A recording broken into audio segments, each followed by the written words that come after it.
Everyone around her found love the same way. They met someone. They dated. And then they got married. Simple. Perfect. Expected. But Amara's story was never like that. And she didn't know it yet. Her love story was about to begin in the most unexpected way. Amara grew up in a home where love felt like destiny. Her parents met in university. Her sister met her husband at work. Even her friends had clean, beautiful love stories. So Amara believed one thing deeply. Love would find her too. Naturally. Effortlessly. Beautifully. She imagined it clearly in her mind. A man who would notice her in a crowd. A relationship full of laughter. And a wedding everyone would admire. That was her dream. That was her belief. But life had other plans. In university, she met Daniel. And for 5 years, he felt like her future. They studied together. They laughed together. They planned a life together. He even talked about names for their children. Amara believed she had finally found her person. Until one day, everything changed. Daniel told her he was getting married. Not to her. To someone else. Chosen by his family. Just like that, 5 years disappeared in one sentence. Amara didn't cry immediately.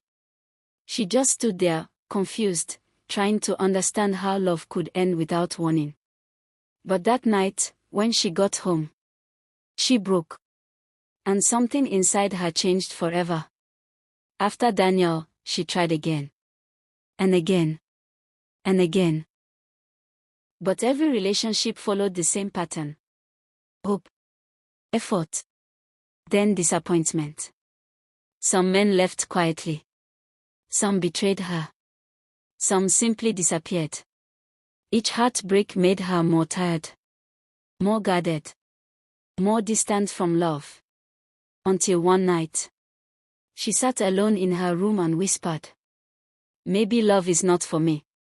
And for the first time, she meant it. She stopped searching.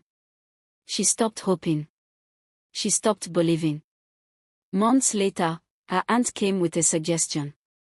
There was a man. His name was Namdi. Kind. Calm. Responsible. And he was looking for a wife. Amara laughed when she heard it. An arranged marriage.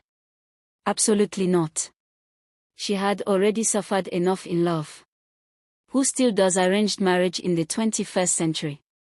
She asked. But her aunt didn't push too hard. Just one meeting, she said. And after a long silence, Amara agreed. Not because she believed, but because she was tired of resisting life. The restaurant was quiet. Amara arrived early. Then Namdi walked in. He was calm. Well-dressed. Handsome in a simple way. But what surprised her most was his honesty. Because the first thing he said was, he didn't want this marriage either. And Amara almost laughed. For the first time in years. Someone understood her without pretending. No pressure. No fake romance. No expectations. Just two strangers, being honest. And somehow, that felt peaceful. They got married shortly after. Not in love. Not in excitement. But in understanding. The early days were not easy. They argued. They misunderstood each other. They lived like strangers sharing a house. Amara noticed his flaws. He noticed hers. And both of them quietly wondered. Did we make a mistake? Some nights, they didn't even talk. Just silence.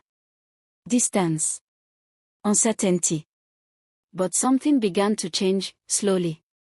One evening, Amara came home exhausted. She expected silence.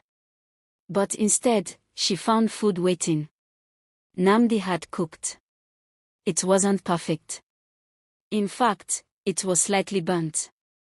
But it was effort. And effort meant something. For the first time, Amara smiled at him. Not out of politeness. But something softer. Something real.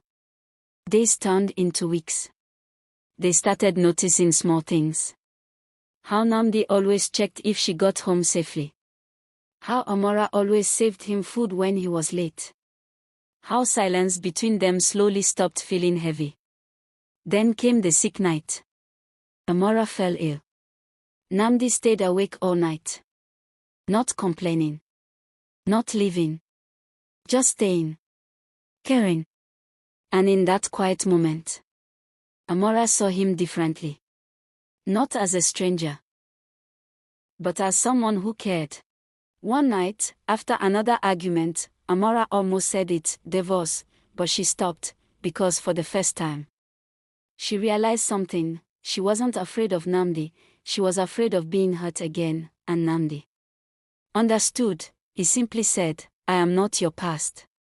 That sentence changed everything. Love didn't arrive loudly, it didn't announce itself, it came quietly, in shared meals, in late-night talks, in small laughter during power outages, in comfort instead of chaos. One night, while watching a movie, their hands touched, neither pulled away, and in that silence, something shifted forever. Months later, they weren't strangers anymore, they were partners, friends, home for each other, and then life gave them another gift, a child.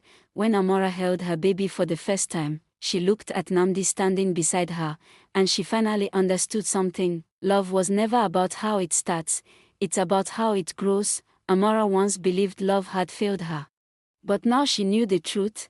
Love hadn't failed her, it had simply waited for the right person, at the wrong time, to become the right story, and in the end, she didn't find the love she expected, she found the love she needed.